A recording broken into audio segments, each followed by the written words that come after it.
Hi, welcome back to another video by Indigo Math.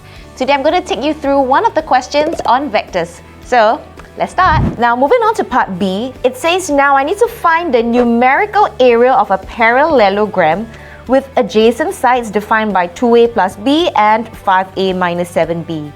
Now, we learned in vectors that if we want to find the area of a parallelogram, what we can do is using cross product. So I'm just going to put the formula in here. So for part B, we know that area of parallelogram is just going to be the cross product of its adjacent sides. The question already gave us what the adjacent sides are, so I'm just going to put it in now. I'm going to get 2a plus b cross 5a minus 7b. So what we're going to do now, I'm just going to do the regular secondary school like rainbow expansion. So what we do is like that. I'm going to show you. So 2a cross 5a, number times number is 10.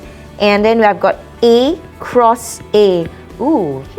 This actually means something, but I'm going to take you through it later. Let me continue the rainbow expansion first. Minus 14a cross b plus 5. I'm doing this now. 5b cross a. Please take note, do not swap the order because the cross product of a vector gives you another resultant vector that's also a vector. So actually the direction matters. A cross b, just take note, a cross b is not the same as b cross a because the resultants are vectors. So if you want them to be equal eventually, you will need to tell me that is equals to a cross b with a negative sign because the directions are opposite each other. But that's that. I'll take you through that later, and then I'm going to cross this now.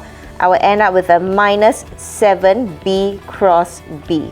Now remember when we cross two vectors, and if the same vector, I will get a zero vector. That's because, going back to the definition of cross products, if I have a cross b, it's actually giving me modulus of a modulus of b sine theta, where theta is the angle between vectors a and b. But in this case here, if the vectors are the same, then I get a cross a equals to length of a times length of a. Sine of the angle between two vectors that are the same, obviously is going to be 0. You know that sine of 0 is just 0, so it's just going to give me 0. So with that, this one here, this fella's 0. This fella's 0. I want to combine these two, but remember I told you we cannot just combine them because one is A cross B and another is B cross A. So I need to change the order, and if I were to change the order, then I need to reverse the sign because they are in opposite directions. So putting that together, let's see.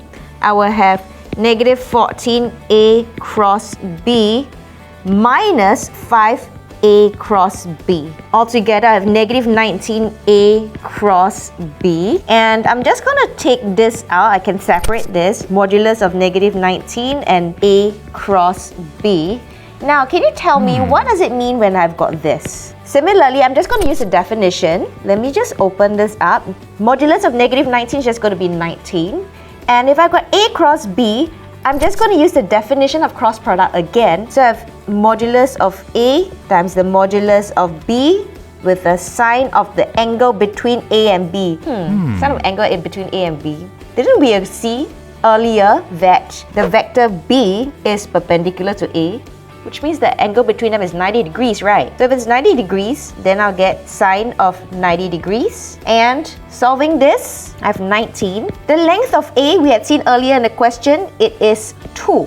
See, that's why I write it out. So I don't need to keep reading the English. I can just look back at the notes that I've written. This is going to be 2. B, remember, is a unit vector. The length of a unit vector is always going to be 1. So I'm going to write that down.